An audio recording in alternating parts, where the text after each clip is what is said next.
Love that for me. All right, so we are going live now. Well, it's Okay. not really live. But yeah. So yeah, we started recording there, and here I have, and I'm not going to butcher your name because I only know you as Alex. Is Alexandrea? Is it? Yes. Alexandrea Jones. Right? There's a famous guy called Alex Jones in the U.S. But he's like a very controversial political figure. Really? Yes, yeah. You should I look did him not up. know that You should actually. look him up. When I heard the name, I was like, first thing that came up to me into my mind was an old white guy. Yeah. So Not familiar with US politics. yeah. No, that's just my pet sort of hobby. So tell people about Alex Jones. Who are you? What are you doing now? And yeah, any little tidbits you want to share with the general public? Okay, well, so I'm 21 years old. I am currently studying medicine in Jamaica. But I mean, obviously quarantine, so we in Trinidad. I have been in Trinidad for like 5 months now, ready to go back.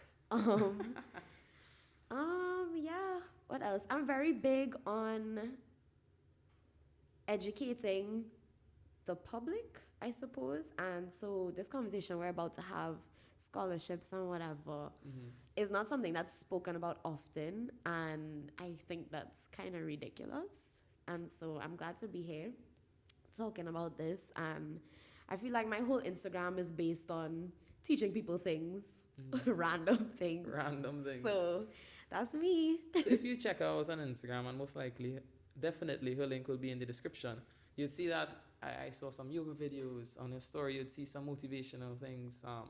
That general sort of, let's say, mental health. Yeah. I think it's really fitting that you're studying medicine Yeah. and also educating people on mental health. Yeah.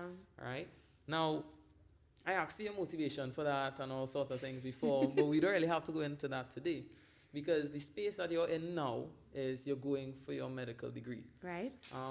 Now, I didn't ask you this before, but why medicine? Why medicine?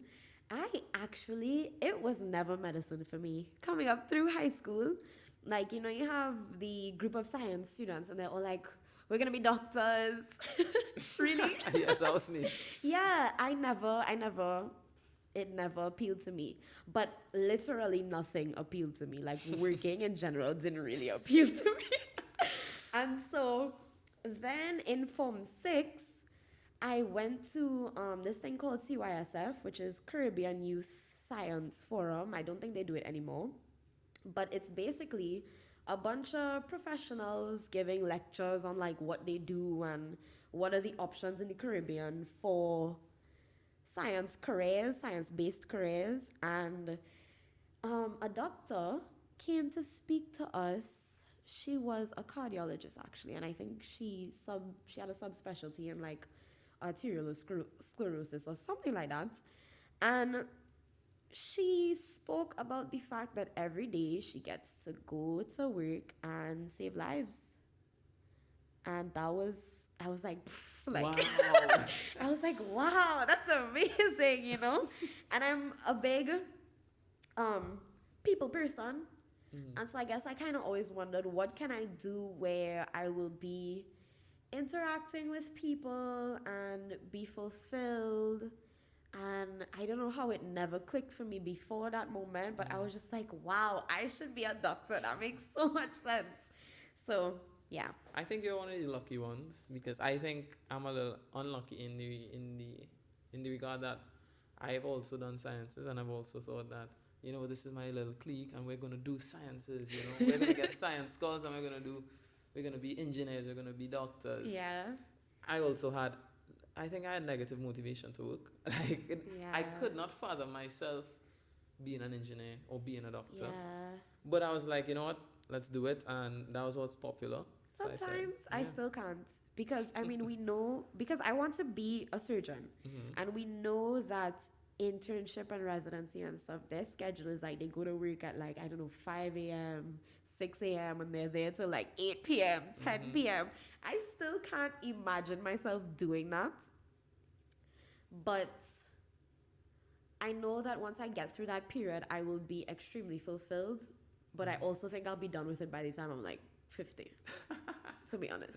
So well, hopefully by then you'll have made enough money, yeah. You could have your own maybe. And have other things going for me that I'll just be able to say, okay, this was nice, saved some lives, but Exactly, that's me exactly. there.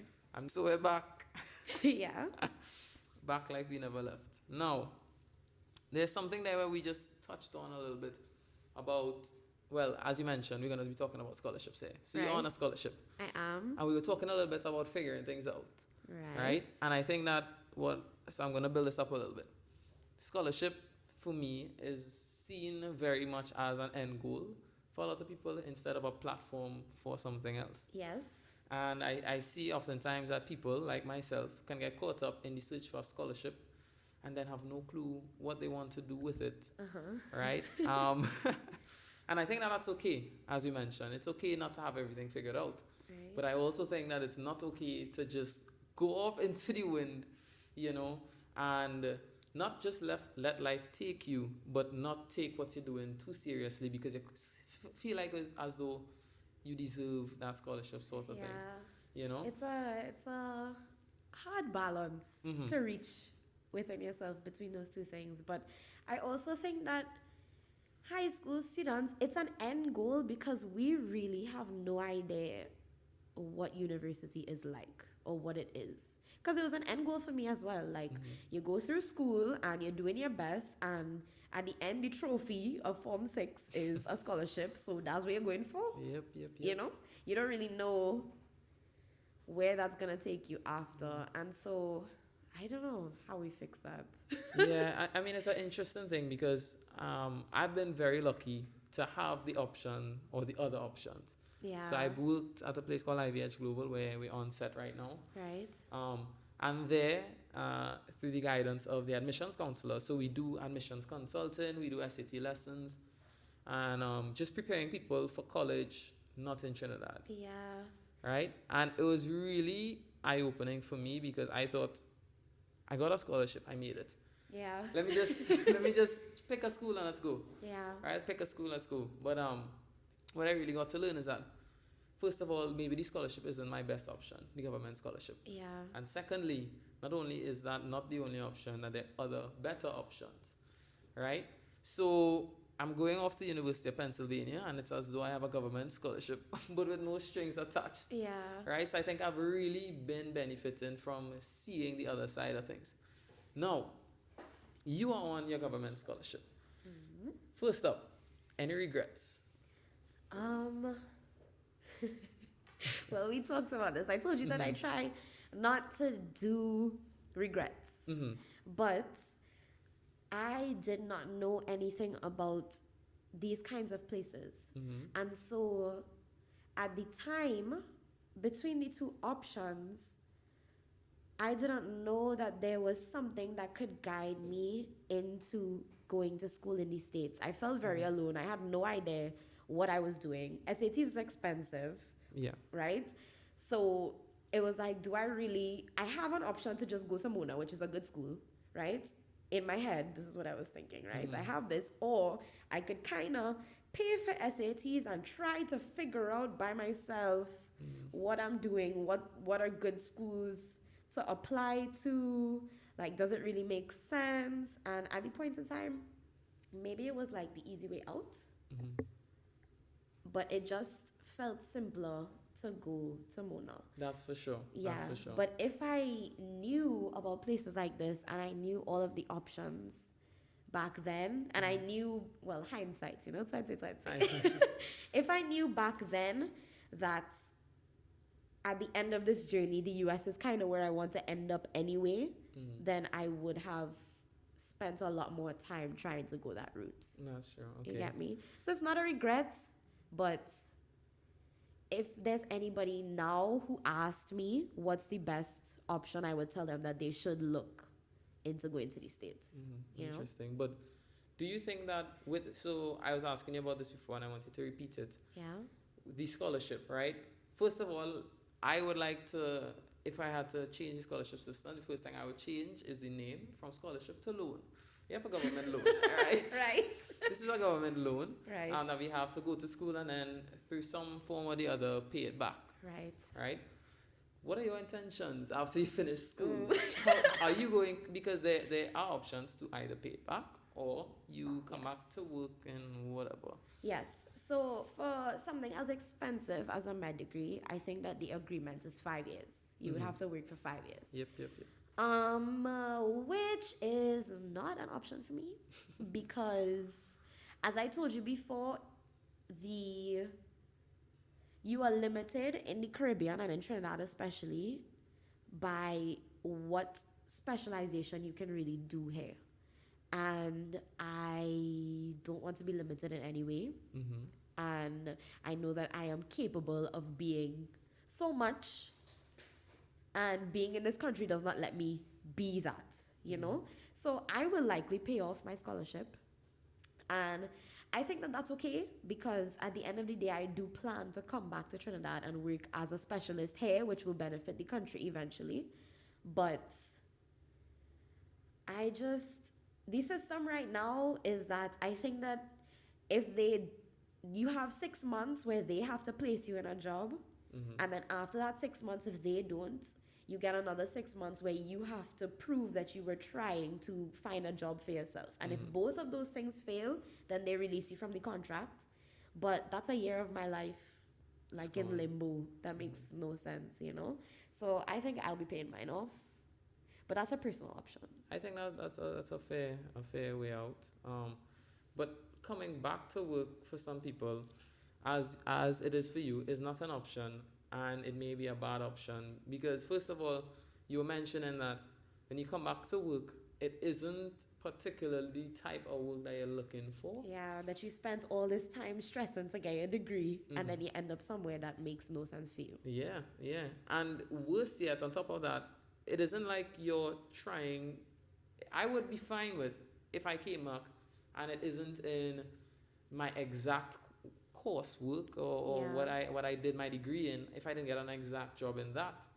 But if it was a job that I can spread my wings and work hard for and, really show my personality, show what I learned or gathered throughout the years, that would be ideal. But we're coming back to a public sector job, Right? working for the government, and I can't say that it's worth the time for a lot of people. Yeah. Just a little personal story on that. One of my friends worked there. Not going to call the ministry, not going to call the person's name. But essentially, he came to work on time every day. He left after his work hours and he worked throughout the day. And he only got negative feedback from a lot of his co-workers. Right? The idea that you should work hard and, push yourself at your work in a public sector job, it seems foreign to a lot of people. And I really would hate for someone after stressing to get a degree to hit a change of pace so sudden that they feel as though they lost everything that Yeah, they and did, I also would hate that somebody who has all of this drive and so, like they come out of their university and they're super excited about working and about however they could help, like give back in whatever career, and then they get there and because they're surrounded by all these people who are, like you put it nicely, a change of pace, Mm-hmm. that it really changes them. And then they end up in this mindset where they really aren't doing anything either. And all of this drive that they had coming in is just gone. That's true. That's true. Now, so that it puts the scholarship, not only the scholarship, the coming back to work in a very different light Yeah. when you put it in that way. And I think that is something people really need to consider Yeah. when taking a scholarship, right? Now, something that I want to talk about that maybe I may not have mentioned is why do tertiary level education, right? Now, what we were saying before is that there are certain professions that a degree is not everything that you need, right? Because it Right. gives you everything. So let's say medicine, Law. engineering, and law, Yeah. right? So those three. There may be others, but I'm just generalizing. Yeah.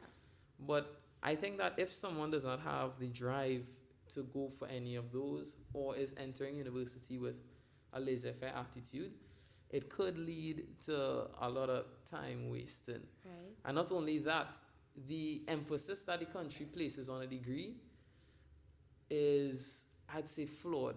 All right. So recently, I saw some statistics.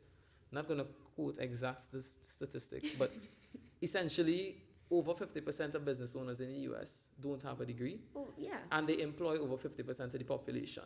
So it's sort of like we're seeing the degree as a pathway to something that you can't get otherwise. Yes. Right? Do you get that sense that maybe we put too much of an emphasis on a degree?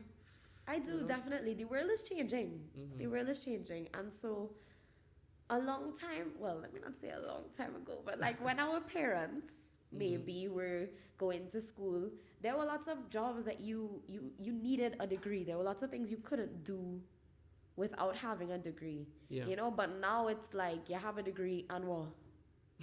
You know, like employers are like, okay, you have your bachelor's and your master's. What else? What else can you do for us? You know, because everybody has a degree. So that doesn't really separate you from the average individual anymore. You get me? And so I think that what is being seen in the States and has been for a while, if we're being real, is gonna become a reality in Trinidad very soon, and already is. There are lots of people who own successful businesses and are making a lot of money, and they never went to school. And so I do think that we place too much of an emphasis on it, for sure. Interesting. So maybe it's something, but I have to say on the flip side that it's sort of an evil cycle we placed ourselves in. Yeah. We pumped out so many people with degrees that a degree is normal, and therefore anybody without a degree is going to have it that much harder to get in, you know, because like, as you said, a degree is nothing, right? Yeah. But for some people who can't afford to get a degree, it is like, it's like very at least one step, it's you know? weird. Yeah, it's a real weird thing we put ourselves in, you know? And then we're now saying that we made a degree so average, you know, that we need to bring something else to the table. Yeah. Right? And maybe this person who has something else to bring to the table doesn't have a degree, and vice versa. And it's sort of like, person with a degree will most likely get preference. And I've met some amazing people without degrees, or with degrees that have nothing to do with what like, they're in right now, the field. Yeah. And that's really fascinating, you know. But I think it really, I think we did it to ourselves because, and as I said, we give out scholarships like water. Like water. You think so? Huh? You don't think so? Do you think there should be more or less scholarships? I don't know how many people write CAPE every year. I have no idea. Maybe 5,000.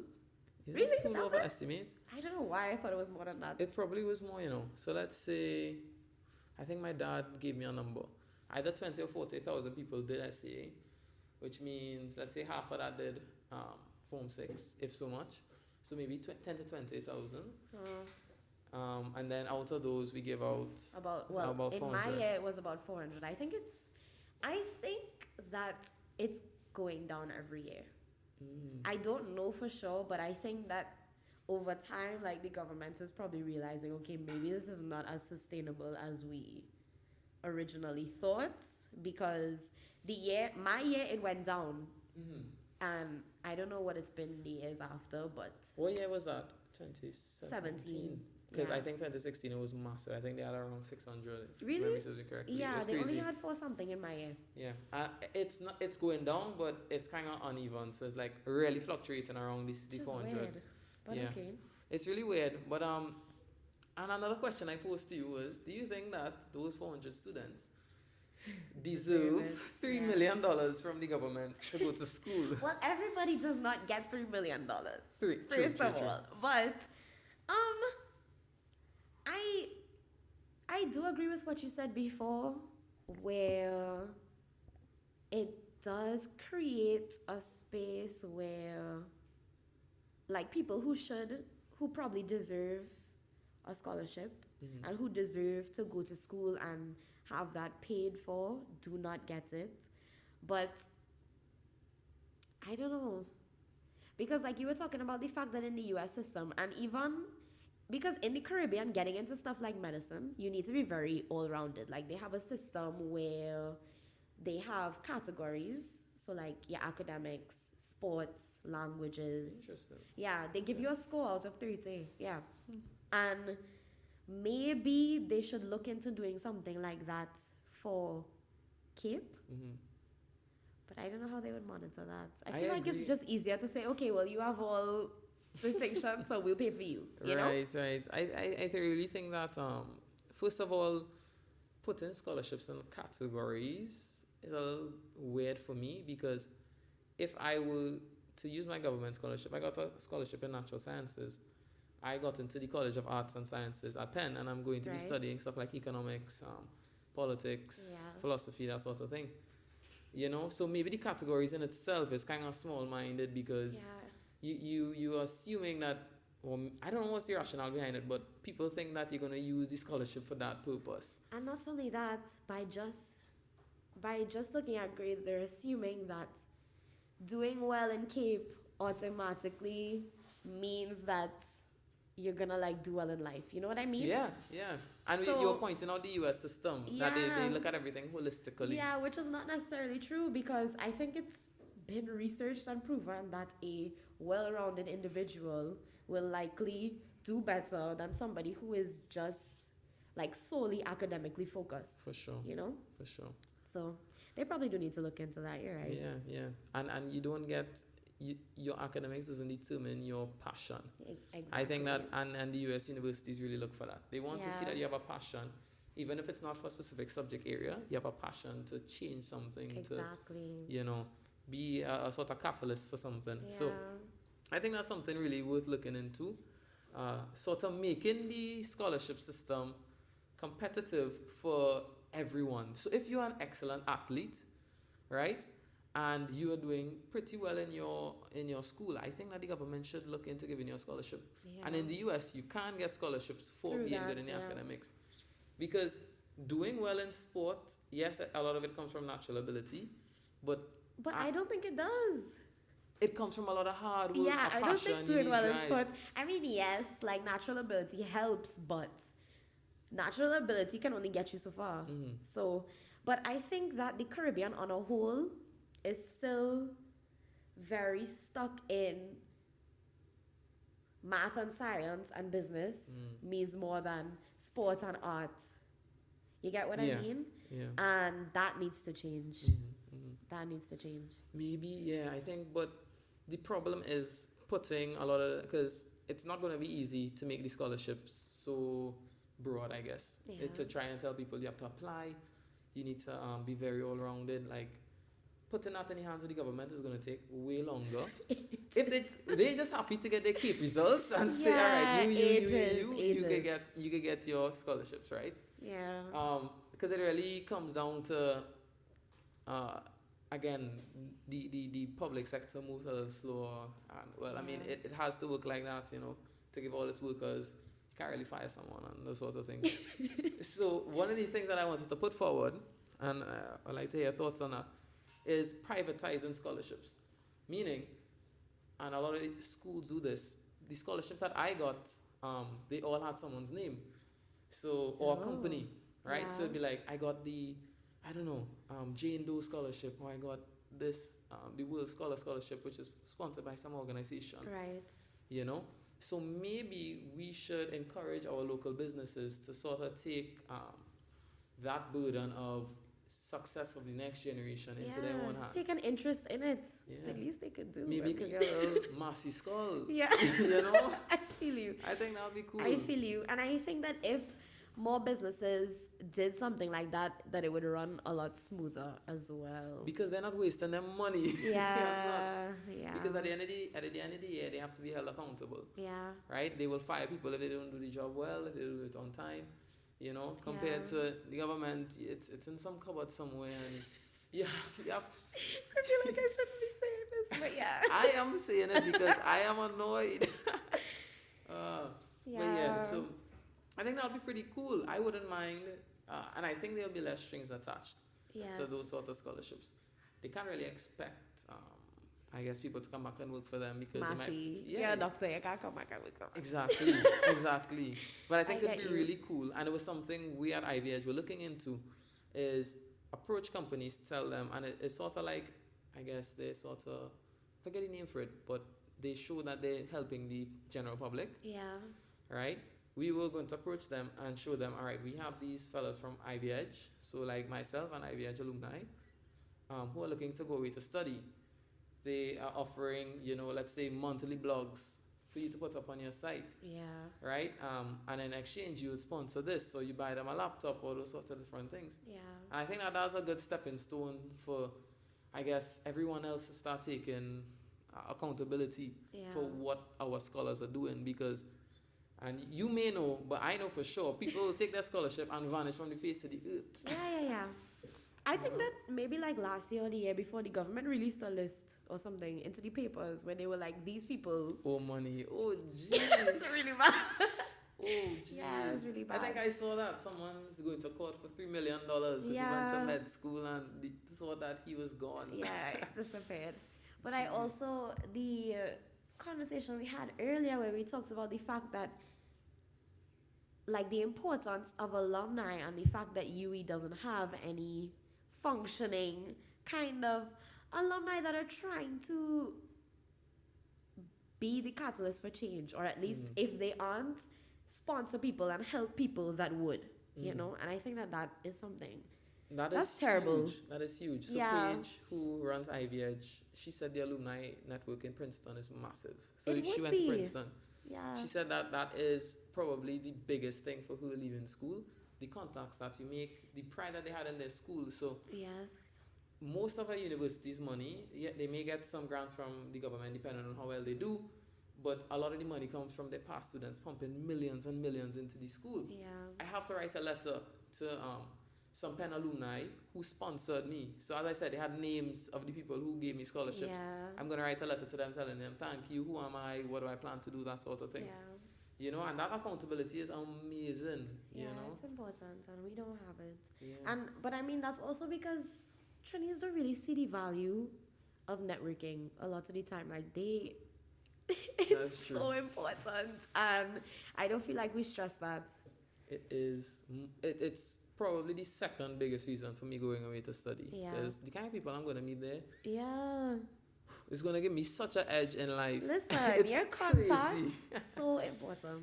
It is crazy, So maybe that's another thing. We kind of focus a lot on the education side of it, and we don't think let's take it to the next level. Yeah. It kind of ties into what we were speaking about earlier about, just that kind of academic focus that the scholarship encourages. You're supposed to be going out there to be an influencer, to, make contacts, because these days money comes in so many different forms. Right. It could be just a following on Instagram could generate revenue, Right. launching your own personal brand, that sort of thing. So I think really a shift away, or maybe more toward expanding. And you were speaking about this, how many different ways you can make money these days and how many different forms of jobs they have out there. Yeah. And that sort of thinking is really important. Have you given that any thought, though? As in, what would you do to make, like, say, a side hustle? I have so many ideas. I'm not even thinking of, like, nothing is coming to me off the top of my head, but I wake up in the middle of the night sometimes and I have an idea and I jot it down. Like, I feel like they're constantly coming to me, but I'm always limited by time, medicine. Like, what are your thoughts on launching your own brand? What do you mean? Hoodies and like tops and pants and stuff. I don't know if I would do something like that. Simply because I would have no passion to do something like that. Right, like, it would really just be about, okay, let me see how many hoodies I could sell to make money. Like, I have no reason to, I get that. Yeah. But I mean, I learned a skill last year. I started doing lashes, and that has paid for so many things that I didn't expect. And that really opened my eyes to the fact that something so simple can make you so much money. Like, I really spent 5 years in school to do this degree, and I love it, so I will do it.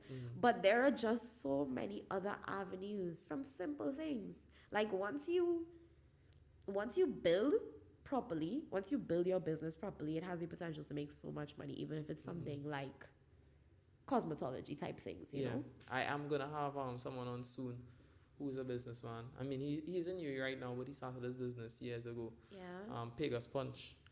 And I sweated him on Sundays. Mm-hmm. He's fascinating person. He's really making strides out there. But I don't want to give away too much about that. About next week, yeah. Yeah. Well, not next week. Next week I have an artist on who's having his own show Oh, wow. next week. So that's another interesting one. That's really. the thing. No, I love to see this. Like all of these different people who have all these different passions, who are simply doing things that make them happy Mm-hmm. and monetizing that, and at the same time making Trinidad better somehow. That's And I think that is what we need to learn in school.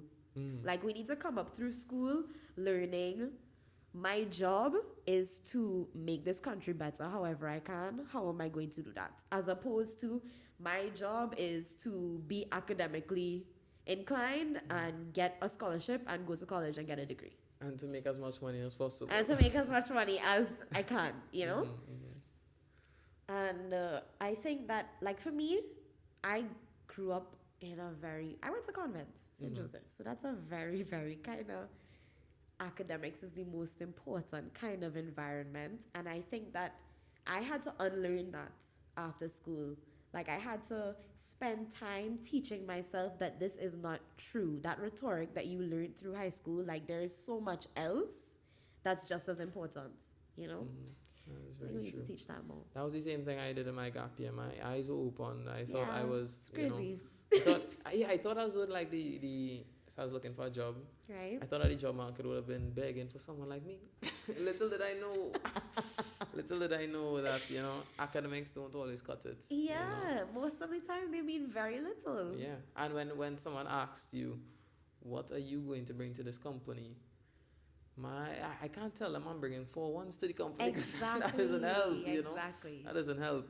So I think that's the main takeaway for our talk today. All of this, yeah.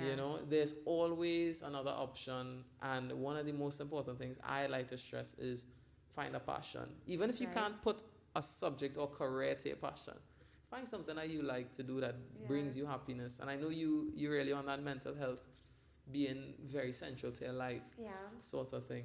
And I'm a very strong believer that once you find a passion, even if there's not a space that exists yet for that specific passion, like you can make a space, Mm-hmm. So I don't think it's a thing where it should never be, oh, I really like this, but I don't see anywhere in the Caribbean or wherever right now that I could make this a job, so let me just not, I agree with that. And as Yeah. well, with this podcast, the main, I'd say, wall that I had to overcome was the idea that, yes, I like to talk and I really like to learn, but who am I to be telling people what to do and that sort of thing, Yeah. But it's really about, that passion for me, just to talk, just to learn, like to just talk to too. interact. Yeah, I realize, I like to